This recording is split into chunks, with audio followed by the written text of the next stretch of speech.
Hi all. അപ്പോൾ നമ്മുടെ ഇന്നത്തെ വീഡിയോ എന്ന് പറഞ്ഞു കഴിഞ്ഞാൽ എൻ്റെ ഒരാഴ്ചയിലെ കുറച്ച് ദിവസങ്ങളാണ്. അത് നിങ്ങൾക്ക് എല്ലാവർക്കും ഇഷ്ടപ്പെടുന്ന വെച്ചിട്ടാണ് ഞാൻ ഈ വീഡിയോ എടുക്കുന്നത്. സോ വീഡിയോ കയറുന്നതിന് മുമ്പ് എൻ്റെ ചാനൽ എല്ലാവർക്കും ഇഷ്ടപ്പെടുകയാണെങ്കിൽ സബ്സ്ക്രൈബ് ചെയ്യുക, അതുപോലെ തന്നെ കമൻറ്റ് ഇടുക, ലൈക്ക് ചെയ്യുക. അപ്പോൾ നമുക്ക് വീഡിയോയിലോട്ട് കിടക്കാം. അപ്പോൾ ഇതാണ് ഡേ 1. ഈ ദിവസം എന്ന് പറഞ്ഞാൽ എനിക്ക് ഫുൾ എഴുത്തായിരുന്നു, കാരണം എനിക്ക് സബ്മിഷനൊക്കെ ഉണ്ടായിരുന്നു. ഒടുക്കത്തെഴുത്തുന്ന തന്നെ ഒടുക്കത്തെഴുത്ത്.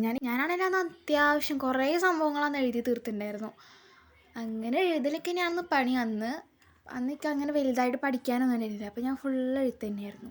പിന്നെ ഒരു പഠിക്കണേ വെച്ചൊരു ടിപ്പ് പറയാമെന്ന് പറഞ്ഞു കഴിഞ്ഞാൽ, നമ്മൾ ഒരു ടീച്ച് ചെയ്യണ പോലെ പഠിപ്പിക്കുകയായിരുന്നെങ്കിൽ നമുക്ക് നന്നായിട്ട് നമുക്ക് തന്നെ മനസ്സിലാവും. നമ്മളൊരാളെ പഠിപ്പിക്കണ പോലെ ഇരുന്ന് പഠിച്ചു കഴിഞ്ഞ് കഴിഞ്ഞാൽ നമുക്ക് നന്നായിട്ട് കയറും. പിന്നെ ഈ ടൈമിലാണെങ്കിൽ ഞങ്ങൾക്കൊരു 3 നോമ്പ് ഉണ്ടായിരുന്നു. നിനുവ നോമ്പ് എന്നാണ് അതിന് പറയുക. അപ്പോൾ അതെന്ന് പറഞ്ഞാൽ ലാസ്റ്റ് ഡേ പള്ളിയിൽ കുർബാന ഉണ്ടായിരുന്നു നോമ്പ് കൂടുന്നതിന് അന്ന്. അപ്പോൾ അന്ന് പള്ളിയിലേക്ക് പോകാൻ വേണ്ടിയിട്ട് കാലത്ത് നേരത്തെയൊക്കെ എഴുന്നേറ്റപ്പം ഞാനൊരു വീഡിയോ എടുത്തിട്ടുണ്ടായിരുന്നു. അതാണിത്. പിന്നെ ഞാൻ ജസ്റ്റ് റൂമിൽ പ്രാർത്ഥിക്കുന്ന സമയത്ത് അവിടെ മെഴുകുതിരിയൊക്കെ കത്തിച്ചപ്പോൾ ആ ഒരു വീഡിയോ എടുത്തിട്ടുണ്ട്.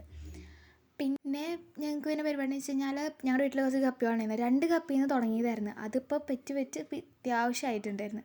അപ്പോൾ അതിൻ്റെ വെള്ളമൊക്കെ മാറ്റണ്ടായിരുന്നു. പിന്നെ ബാൽക്കണി കയറിയപ്പോൾ എടുത്തൊരു വീഡിയോ ആണ് നേരത്തെ കണ്ടത്. പിന്നെ ഞാൻ പഠിക്കാമെന്ന് വിചാരിച്ചു, കാരണം എക്സാമൊക്കെ ആയിട്ട് തുടങ്ങിയില്ലേ. അപ്പോൾ ഞാൻ ഇന്ന് പഠിച്ചത് വെച്ച് കഴിഞ്ഞാൽ ഓർഗാനിക് കെമിസ്ട്രിയിൽ ലാസ്റ്റ് കുറച്ച് ഭാഗങ്ങൾ പഠിക്കാനുണ്ടായിരുന്നു. അങ്ങനെ അതൊക്കെ പഠിച്ചു തീർത്തപ്പം ആ ഒരു ചാപ്റ്റർ ഫുള്ള് സെറ്റായിട്ടുണ്ട്. ഇനിയും ബാക്കി പഠിക്കണം. എക്സാംസൊക്കെ അടുത്തിരിക്കുകയാണ്. പഠിത്തം മുഖ്യം ബിഗിലേ. പിന്നെ ഒരു 5 മണിയൊക്കെ ആയപ്പോൾ ഞാൻ കുറച്ച് പ്രകൃതി രമണീയം ആസ്വദിക്കാൻ വേണ്ടി പുറത്തേക്ക് അങ്ങോട്ട് ഇറങ്ങി. അപ്പോൾ ഇത്രയുള്ള ഇന്നത്തെ വീഡിയോ. ബൈ.